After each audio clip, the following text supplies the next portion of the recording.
What is on top of the deck? What is on top of the deck? Oh, it's Lightning Helix! Oh my god! Oh my god! Welcome to Hunt the Week. Hello everyone and welcome into the show. Welcome in all of you planeswalkers, whether you have your spark or not. I still believe in you. You may not be able to traverse planes, but you can still traverse my heart. That's right, I am your host with the most, your Don John DeMarco, your Goku or Go Home, and this is Hunt the Week. It is a weekly Magic the Gathering podcast about the Sealed Arena Gauntlet League. This is March of the Machines, Week 2, the aftermath of Week 1, I guess. Isn't that exciting? I am a one-time Rookie of the League, one time won a league, and one time I lost to Chris York on a featured match. Go ahead and check that out. Check our Monday night game out. I played in the feature matches this week. It was super fun. I was playing my Yorion deck, and well, I can't talk too much about what I did. So not in this segment anyway. That's what the next segment is for. The next segment is about what happened in Week 1. This segment is about what is the show. You know what the show is. So let's get to that next segment as we let the battle begin.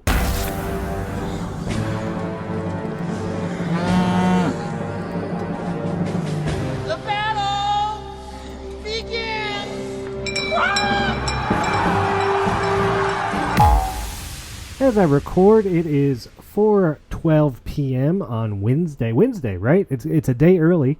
Normally the podcast comes out on Thursdays. Every now and then I release a Wednesday episode, sometimes just for fun. This week, there's a reason for it. I'm actually going out of town tomorrow for about 3-4 days, and I won't be here to post the podcast tomorrow or to play any games till, I don't know, Sunday or Monday.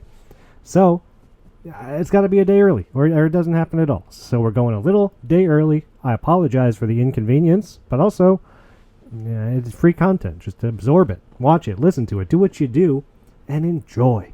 This is your current top 8 in the March of the Machine League. Number 1, Pierre D. Mark, PMD Uguay, 9-1. Caleb G. Why Not, 8-2. Daniel G. Frisky Hobbit, 8-2. Drake M. Komodo, 8-2.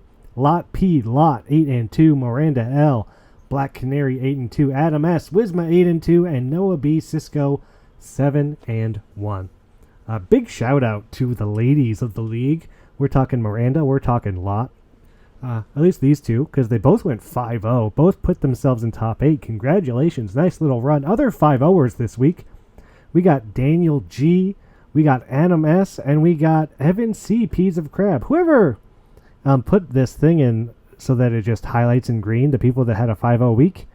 Oh boy, I'm just seeing this for the first time right now, and this is making my life easy. Those are the people that went 5-0. They had a great week. Hopefully you did too, and you are enjoying Mom, aka March of the Machines League. I went 2-3. Didn't have a great week. I don't know what's going on. I was on this Sultai Yorion pile. I liked it a lot. I was real excited about it. I played Ryan D, the Slickness, my nemesis, and it all went downhill from there. You can watch one of my losses against Chris York in the featured match that Richard and Justin do. Super fun to play against Chris, and real fun to play in the feature match. Please go ahead and do it if you haven't done it yet. Also, new show from me and Chris York. Chris York and I guess, if we're trying to be grammatically correct about it. The Surgical Bay. We're going to take a look at somebody's pool each week. We're going to both make our own builds, and then we're going to play a game against each other with those builds and see which build is victorious. Maybe it helps you out if you're not sure what to do. Maybe it just confuses you more.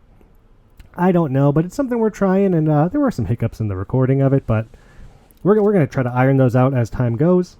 So bear with us as we, iron out the bugs and get all the kinks settled, but it was a fun thing we did last week, and I do recommend watching it, or, if you want to, or don't. It's okay. It doesn't hurt my feelings if you don't. I already got enough with the podcast and everything else. So you live your life. I'm going to live mine as I get ready to go on my vacation and ready to come back and hopefully get some wins next week.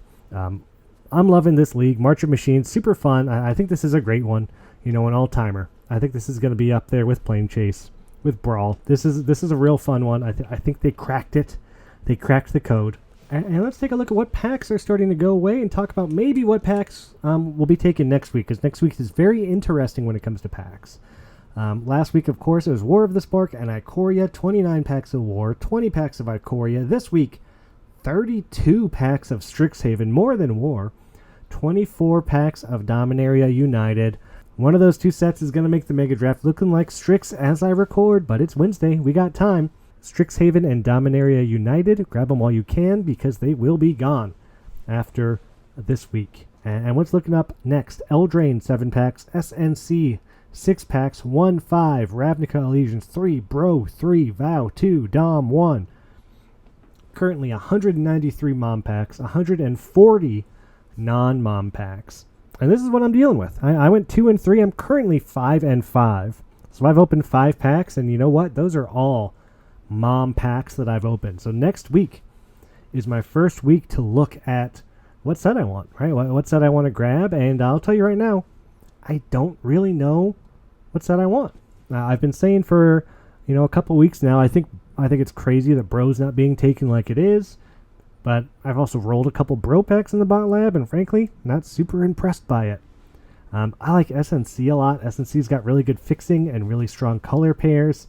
I also just think like Jewel Thief. How good was Jewel Thief, right? That card's busted.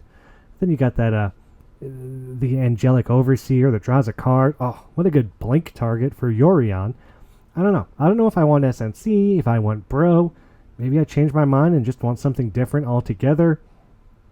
I don't know. I think next week's going to be really interesting because we're going to see all the people that took Mom. I don't know that we're going to have another one of these weeks where there's 2 sets that everybody wants. At this point, people might know what their decks are doing. They might have been thinking about what packs they want to grab, and maybe they're not just grabbing the flavor of the month because it's there, right? If you want Dominaria United, you got to grab it now or you can't. I don't know that that's going to be the case next week. I think next week we might see... here's my prediction. Next week, SNC goes off, and then everyone else kind of splits. We see maybe some Shadows, some Theros. No core sets. No one likes a core set. But maybe more Vow or Mid. These Innistrad sets might pick it up. And maybe as we learned during our interview, yes, you can take Shadows over Innistrad. Our guest that we had on didn't know you could do it. And they learned something. And I hope you're learning something too. That's right. I did have a guest on this week, as I always do. Right? Say I gotta have a guest. I schedule them. I talk to them. I book them. I get your questions from the league, and if you haven't given me a question yet, next time I ask for them, just give me one. Or just give me a DM and say, hey, John, ask whoever this, that's how I got the backup question. Hey, what's everyone's backup mechanic? Someone just asked me, and now I do it, right? Ryan D, my nemesis, said, hey, ask people where their scream names came from. And I try to ask that when I can. There's never enough time, though, right? I never get to ask every question I want. We always go to time. And this week was no different, so please join me as I call for backup.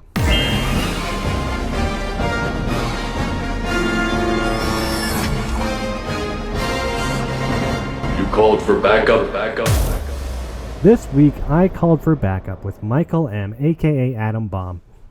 Joined the server at the same time I did. Strixhaven has been there since.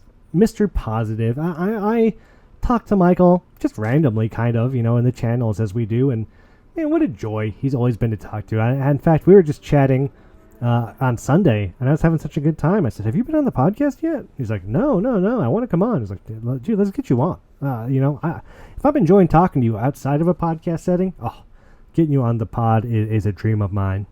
I do want to give a warning. Michael was in his car and driving while we had our interviews. There's a couple, audio glitches and hiccups, but hopefully I edit most of those out and you can't tell. But in case there are a couple left over, I do want to give you a slight heads up that there may be a couple audio issues in this recording. But let's go ahead and listen to my interview with Michael now. All right, everyone, join me this week as I call for backup with none other than Michael M. Adam Bomb 11991. Thank you for coming to the show, Michael. Thank you for having me. Happy to be here. And we're happy to have you. Of course, you're a long-time leaguer. But you know what? Before I ask you the first question, when did you join the league? Because you've been in this thing for a long time. Yeah, so my first league was Strixhaven. I joined with my older brother, Daniel M., HP Wizard. Um, and he'd been playing Magic for a long time, and I was just sort of getting into it. I had been playing on Arena for a little while, and he was like, "Hey, there's this thing. It's a league. It's sort of difficult, but it seems like it'll be a lot of fun. Like, if you want to join me for this, why not?" I looked at it. It was 10 Canadian bucks. I was like, "Yeah, sure, why not?" And I mean, I'm sure people have heard a lot about Strixhaven as a league. It was a lot of fun. It was actually also my highest placement ever. I came in 16th. Nice. Off on the back of a Mardu aggro. The rares in that set were pretty powerful. So, yeah. And that was my first And, week too. Strixhaven. What a good time. Nice. What college were you? I was in Lorehold. Chris York was my dean. I'm sorry. Hey now. What were you? I was Quandrix. Quandrix. The cool kids. Now I'm questioning it. That was a fun league. I wanted to be Golgari or Prismari, and it didn't line up, so I got stuck with Lorehold. But I had a great league. I finished, I talk about all the time. Finished second in that league, rookie of the league. Got me hooked in deep in the league, as I'm sure it did with you too. Yep, 100%. So that's when you started playing the league. But when did you start playing Magic? What was your introduction to the game like? So I actually have a really funny history with Magic. So I grew up, my brother and I played a lot of Yu-Gi-Oh! And at some point when we were like 11 or 12, we were having renovations done on the house. We moved a lot of our Yu-Gi-Oh! Cards, put them in boxes while my brother was going off to college. I was in high school, stuff like that. Oh, no, sorry, wrong time frame. He was in high school. I was in like middle school or so, elementary school-ish. Whenever it was, we lost like 2 decks that now would probably be worth about $2,000, maybe a little more. Oh no. We had like all the original pieces of Exodia, all the original the dragons and whatever, and like I think they were in decent condition. I don't really remember, but it's really sad we haven't been able to find it anywhere. But I want to say it was like early high school. I was thinking about trading card games, and I was like, maybe I want to get back into Magic, into Yu-Gi-Oh! Or something. And one of my friends was like, "Hey, I've got this random set of like the beginner decks of Magic." We played like 2 or 3 times at his place, and I didn't really think that much of it, but I sort of learned how the game worked. I want to say it's course at 2015 was my next experience with it, when I got the Rakdos starter deck that had like the big 7-drop demon that didn't really do anything but was still fun to play, and a bunch of red giants that had like I forget what it was. It was like Mountain Giant or something like that was what it was called, and it was like a red 5/4 that dealt 2 damage to something. I don't even remember. It was a very low power deck, but it was just really silly, and I just enjoyed playing with it. And then I completely didn't touch the game again until my brother got me back onto Arena around Theros Beyond Death. So is that when you got into limited? So, that sounds like maybe not a lot of yes. limited before then. So what got you into limited Magic? So I sort of decided, I figured out pretty quickly that I didn't like meta decks, that I didn't like constructed decks, because they don't let you do silly things that you want to do. I'm like a bringer of chaos in every way, shape, and form.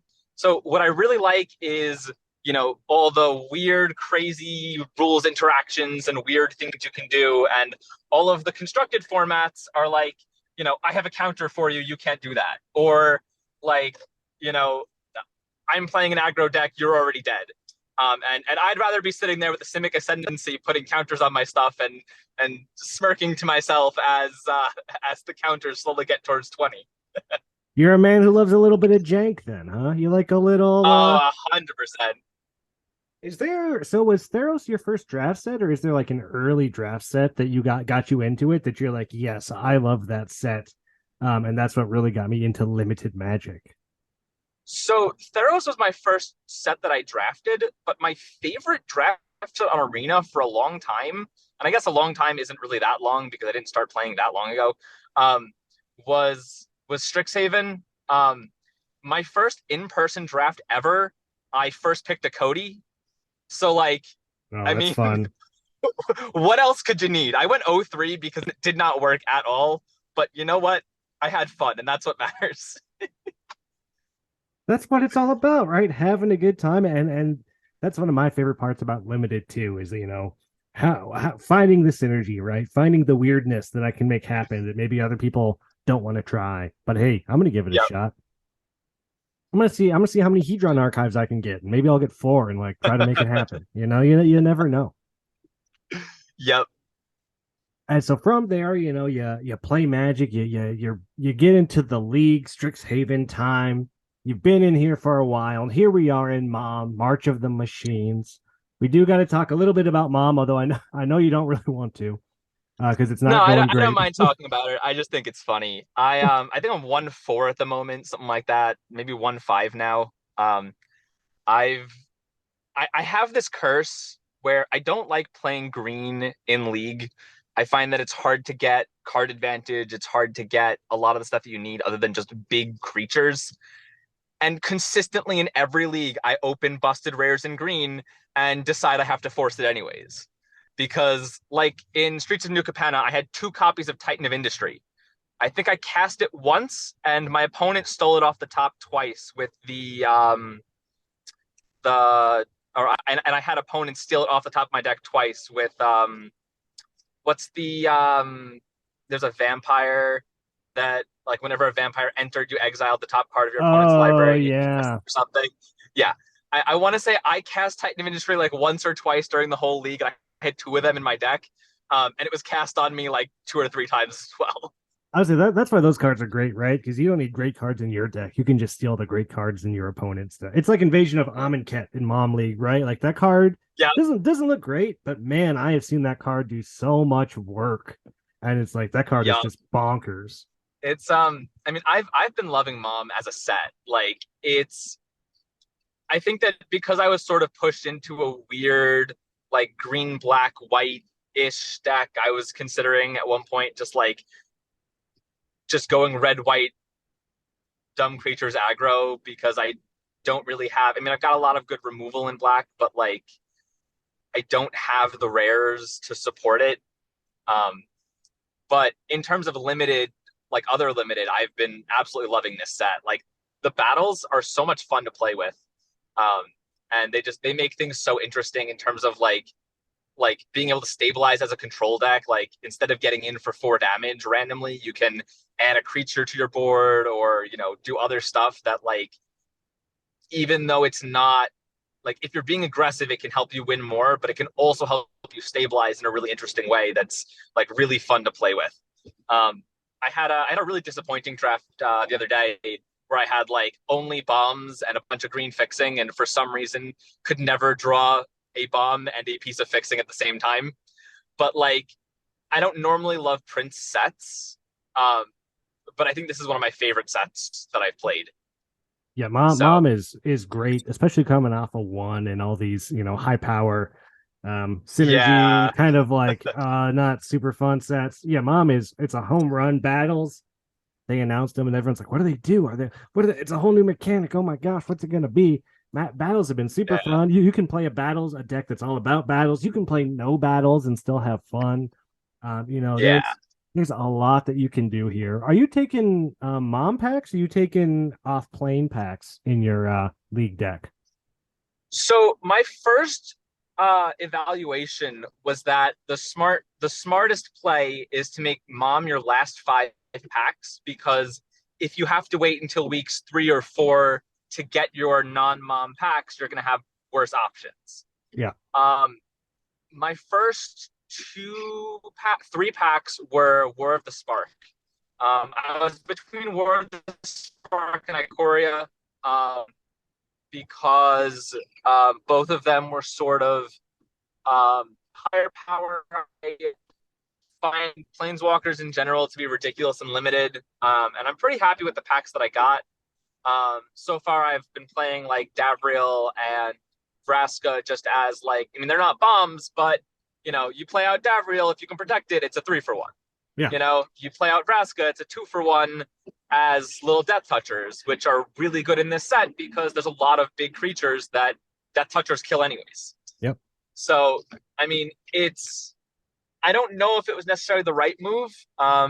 There are a lot of lower power commons, but I think that I'm pretty happy with what I took. I think that Ikoria was also up there for me just because among having powerful rares, it also has just, I mean, I just think the power level was up there with what we're trying to do.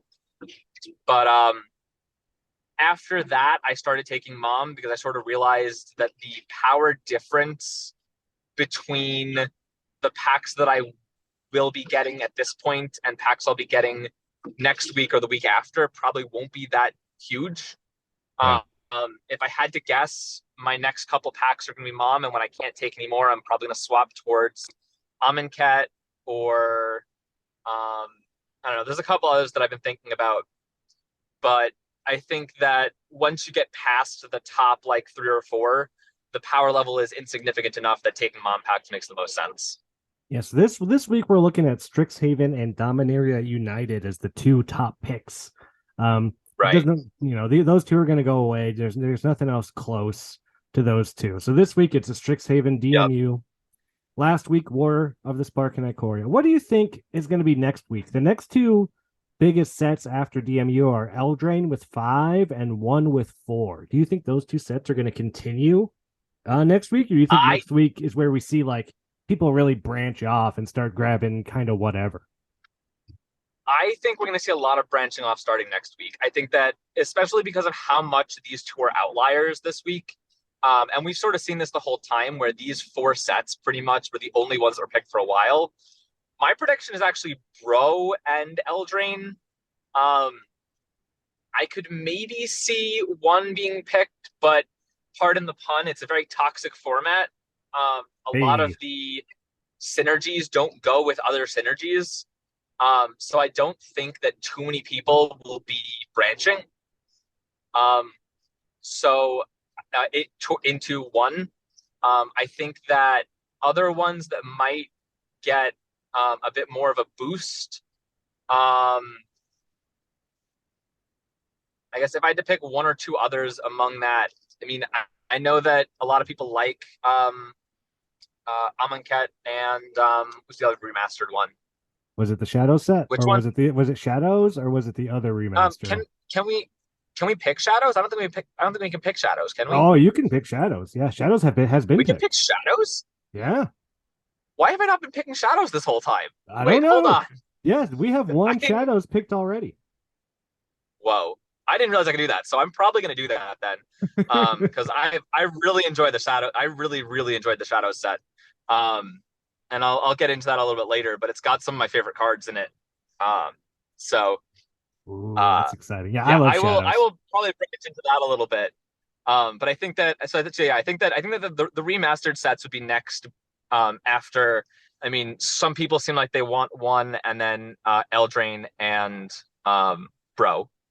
Yeah, I think Bro's gonna move up. I could see Eldraine sticking it, and just 1 for me personally. I kind of like SNC. You got really good fixing in SNC. And you've got things like Jewel Thief and like all those treasure makers and like strong commons and uncommons in SNC. I could see because I've gone Mom the first 2 weeks, so I'm kind of looking at what I'm going to do when I run out of Mom, and I'm kind of feeling SNC. I don't know if I'm going to stick with that by the time it comes around, but I don't know. I kind of like SNC. Yeah, it's definitely interesting. I really like the mechanic this league, just like forcing people to go off set adds so much decision making, and I find it very, very interesting. It's so good. I feel like they fixed the, you can't just pick the main set. You can't go all 1, like you can't just go all Mom, which I think would have easily been the thing to do in this league. Right. And everyone's got a different opinion of what's right. There is no right answer of whether you go Mom early or Mom late, or you grab Bro or SNC or War. Like there's no right answer, right? It's all what your opinion. Right. And that's what's great. Everyone gets to have their opinion of the league, and we get to have these discussions of, I think you should go Mom first, and I don't think you should grab this. And oh man, did you grab Strixhaven in week 1 so you could go all learn lesson? It's so cool, right? like so many options and so much discussion to have about it. I really think they did a great job with the It's also been a while since we've been able to pick any pack because that was a thing when we started, Yeah. right? Strixhaven, and Strixhaven kind of ruined Yeah. that, right? Because they were like, Strixhaven ruined it for a long time. Oh yeah. and we're back. And we sort of realized, so I was actually on the, we sort of realized that if you can take 10 packs of Strixhaven, it warps a format. Oh, yeah. Like I tried to do that as much as I could when I could. it really does. Yeah. One more point for that. I think it was really funny, just as a little anecdote. I was rolling up practice pools to sort of get an idea of where I would want to look. And I rolled a pool that had such intense +1/+1 counter synergies, I was considering taking M21. Really? Yeah, like if you look at the M21 commons and uncommons in white and green specifically, they're actually pretty decent for +1/+1 counters. Like I don't know if I would have gone with M21 +1/+1 since white and green had like a really strong +1/+1 counter synergy that worked really well. You know, like I guess maybe I would have taken some Zendikar. You know, Zendikar had a lot of landfall +1/+1 counters. Oh yeah. In white and green, but like other than that, like it's weird to look back because it always feels like white green is always +1/+1 counters, but recently it kind of hasn't been. Yeah, that's true. It was, in one it was toxic. I forget what it was in Bro and DMU. Pro was artifacts enter the battlefield. Yep. And DMU was, I feel like it's all domain. It's just all domain in DMU. yeah, honestly. It's all. It doesn't matter what your cards say. You're playing domain if you're grabbing DMU cards. Isn't that what the D in DMU stands for? Well, as we are in March of the Machines, I'm trying to ask every guest what their backup mechanic would be. So I would love to know, Michael, what is your backup mechanic? So, I'm the king of long-winded responses, but my first commander deck that I got interested in was Teysa Karlov Aristocrats, and I really enjoy just the Aristocrats theme. I think that my backup ability would be when another creature dies, target opponent loses 1 life and you gain 1 life. Oh, that's great. Juniper Cutthroat. And I think it'd be such an interesting card to have it on. It'd have to be like a Mardu, like 0/1 backup 1 for like full Mardu and maybe even 1 to make it. That'd be so much fun to play in the deck. Yeah, because you get that down and you put the counter on something else, so it's like you get double triggers that turn. So it's like, oh, you better be swinging that turn. Get all the triggers you can. Yep. Oh, that sounds fun just thinking about it. Plus, you play like fun sacrifice stuff. Steal the opponent's thing, sack it. So cool. Yeah. Yeah, I like it. That's a good one, and that's one we haven't heard. That honestly sounds like it could be one of the. I'm excited because I think it'd be really cool too if it was like a commander, like full Mardu colors. Like like at 4 mana, it already kind of has the vibe of a precon commander. I could just see it being a really fun build around. Yeah, that sounds like a lot of fun. And boy, do I love an Aristocrats deck. Sacking for value, sacking for synergy. Oh, so cool, so fun. Well, we got some questions from the league for you, Michael, as we have been doing lately. And we can't have questions without one from our man, Damien, the eggplant himself, came on the show a couple of episodes ago. Damien would like to know, how do you stay so positive? And after talking to you, yeah, you're an extremely positive person. Always, it's wonderful. If you were to write a book about being happy and having a positive outlook, what things would you focus on? This is really interesting, and I think that I'm an optimistic person almost to a fault, and it's one of those things where it's just sort of how you focus on things and what you focus on. And I think that a lot of times it's really easy to and I do this sometimes too, is you'll make a mistake. Like, for example, I want to say it was Streets of New Capenna, the first feature match of the entire league. I'm playing against Cody. It's a really intense game. We're going into the last game. And I had 2 different ways to get lethal on board. not on board, but two different ways to get lethal. I had a removal spell in hand and a pump spell in hand. And for whatever reason, I decided I was going to attack out and use the pump spell instead of the removal spell. And Cody had exactly I forget if it was bounce or whatever, and then top decked the 2/3 flying tapper to remove my blocker and swing back for lethal. And I was sitting there for a long time thinking about like why did I think about that? Why didn't I just go for the removal? Like, it's probably a safer play anyways. If if he has a response for the removal, I can just not attack, and then I don't have to worry about losing to the swing back. And I sort of realized after a while that like no matter what I do, it's not going to change. And also that you can focus on good plays that you made. And like rewatching that game, that match, there were other plays that I made that I thought were kind of interesting that ended up working out really well. And sort of, I mean, I also look at a lot of matches that are recorded. I like watching them back and sort of learning from not only my mistakes, but also the good plays that were made. And so I think that sort of focusing on things that you did well and focusing on things that your opponents did well as well are really good ways to sort of fight the inclination to tilt, or whatever you want to call it. Because I mean, it definitely does get frustrating, especially when you have a loss that isn't even of any fault of your own, flooding out or something like that. And, just focusing on the plays that were made, or even looking into deck building and what can be done differently there. Just focusing on improvement and, patting yourself on the back when you do something well, are good ways to sort of stay positive. I love that because it's really easy to focus on like the misplay or the thing you didn't see or missing lethal, but we don't focus a lot on like, oh, I'm so glad I held up that counter or removal spell, right? Or I'm so glad I played to this Right. out that came. We don't always think about those wins that we get. I think we think a lot more about the Right. beats and the losses. So yeah, that's a good way to stay Yeah. positive. Yeah. That actually reminds me of a really interesting game. It was from one of the partner leagues. I had Toxrill in hand. We were both top decking. I drew Toxrill off the top, and I was there. I was playing actually with my brother, and we looked at each other. My opponent was in blue, and I was like, I don't think I need to play this right now. If I play it right now and they counter it, I probably lose.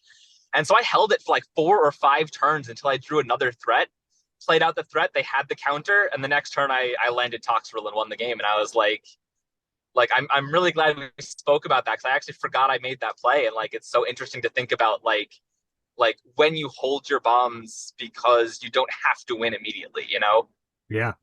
Wow. Yeah. So, play around the yeah. counter spells. Try to anyway. And you look, you got the W because of it. Caleb would like to know, what is your favorite way to win a game of Magic and your least favorite way to lose a game of Magic?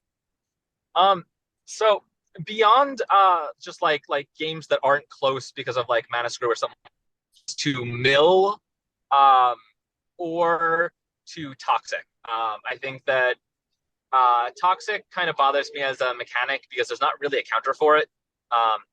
That's also a really bad pun. They sort of made a way where there are very few ways to deal with toxic counters if you get them. And there are a lot of cards that, unless you're playing blue and just straight up counter, like force you to get toxic counters. And so I think that I don't like ways to win that you can't interact with, the same way that I don't like for example, in one, I didn't like Elesh Norn Mother of Machines because there are certain decks that have 0 ways to deal with it. Like in white, she turns off the only exile, the only removal spell that actually deals with her ability, which I think was just horrible design. So like it's stuff like that where like you can't interact with it that bothers me. And so I think that I'd say probably toxic is my least favorite way to lose.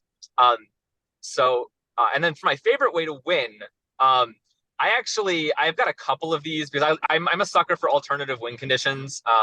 As I mentioned before, Simic Ascendancy in Sur Draft. My favorite deck ever was, I think it was mostly green, and I was splashing Triskaidekaphobia, Oh yeah. the 013 tree, and the what's the 3/3 flyer for 5 mana that can transform. Were the only 3 black cards in the deck. Oh, Everything yeah. else was green, and it was just sort of like a normal deck. And I most of the time didn't even play for the rest of the deck. I was just playing till I got Triskaidekaphobia and could make their life total 13. Had you win a few games on that? Oh, I won like 5 games like that. It was ridiculous. Oh my gosh. That's a way that it's fun to lose. It's a frustrating thing to lose to, but it's kind of a fun thing to lose to. Triskaidekaphobia, because like, Yeah. they did it. Right? You ever beat yourself too? Like your Yeah. opponent gets you to 13 and you lose. You're like, they did it. Yeah. Well, it's also interesting because like I like win conditions like that are really fast because like if you play Triskaidekaphobia, right? It's parallel. So if you play it and you don't have the tree to like instantly kill them, like it sort of just becomes a game where everyone has 7 life unless you miscount your damage, right? Yeah. It becomes a different game. If you do have the tree, right, it becomes a different game. And if you do have the tree, the game ends immediately, right? It doesn't just sit there with you like frowning at yourself, going, "Why am I still playing this? I might just concede." Right? The game just ends. See, and it's my dream to one day play an approach of the Second Sun deck in League, because that's one of my favorite ways to win the game. But I'm yet to. I used to open Fair. Strixhaven packs trying to get it. Haven't had it happen yet, but one day I'm gonna force approach of the Second Sun. I'm gonna love it. Oh, I love that card. I believe in you. Well, we got one last question before we go. This comes from our TO, Chris York. Your favorite League rule set and or mechanic to date? That's a really interesting question. Also, because like I helped like come up with ideas for some of them for a while. I think that my favorite League concept. I mean, I really love the team leagues like Strixhaven, like Crimson Vow, even like Midnight Hunt, which was actually the one that got me invited to the committee. I set up a werewolf tracker. For anyone who doesn't know, the way that set worked was basically there were, I forget how many people started out as werewolves, and no one knew who the werewolves were except other werewolves. Yep. So for the werewolves, we didn't know who the werewolves were as the non-werewolves. But if there were 4 or more werewolves in the top 8, then the werewolves won whatever the prize pool of money was. And if there were less than 4, then it went to the non-humans, to the non-werewolves.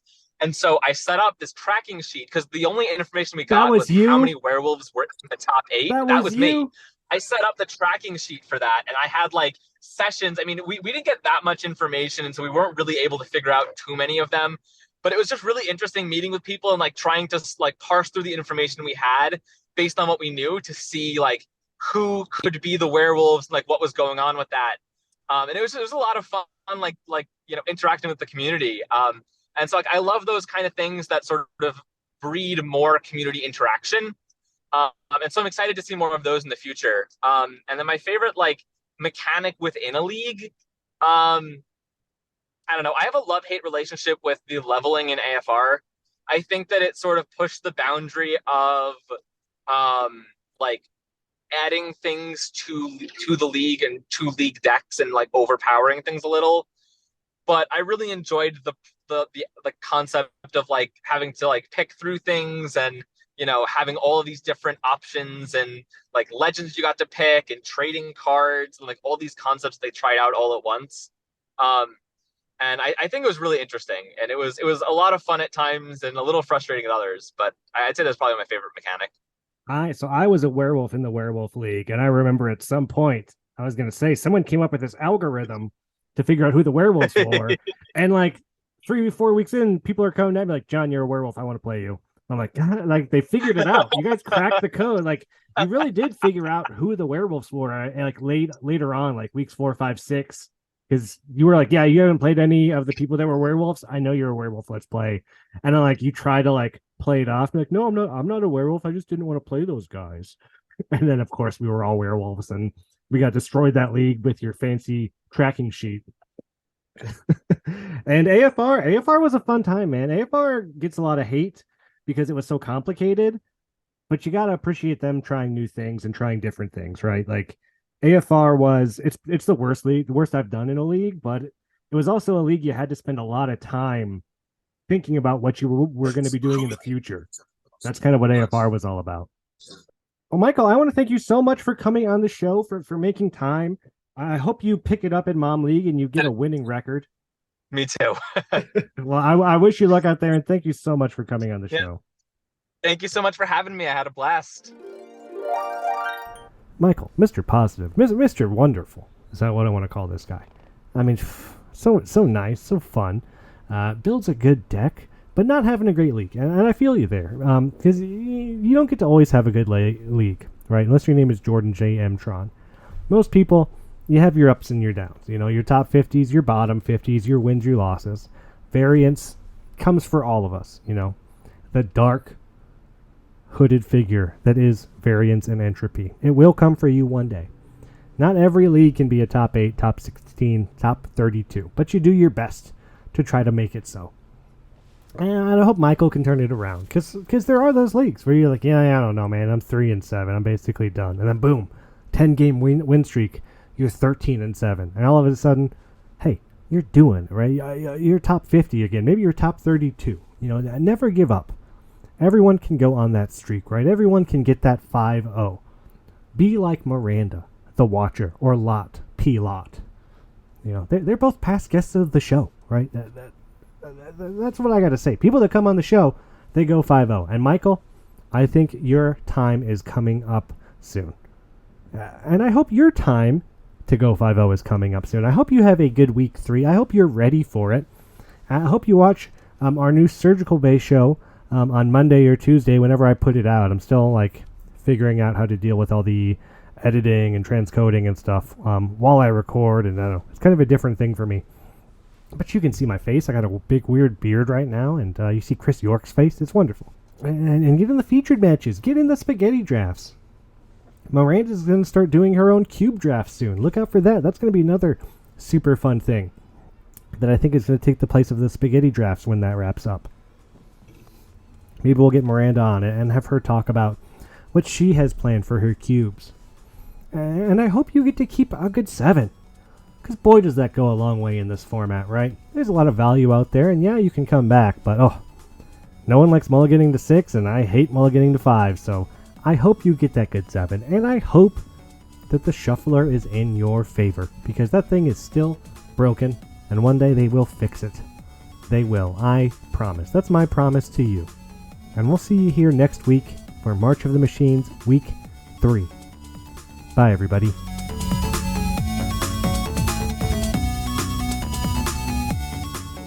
And sounds good. Yeah, I'll bring you in and we'll start. We'll have a good time, and yeah, drive. Are you driving? Drive safe. I am driving. I'll keep my eyes on the road. Don't worry about it.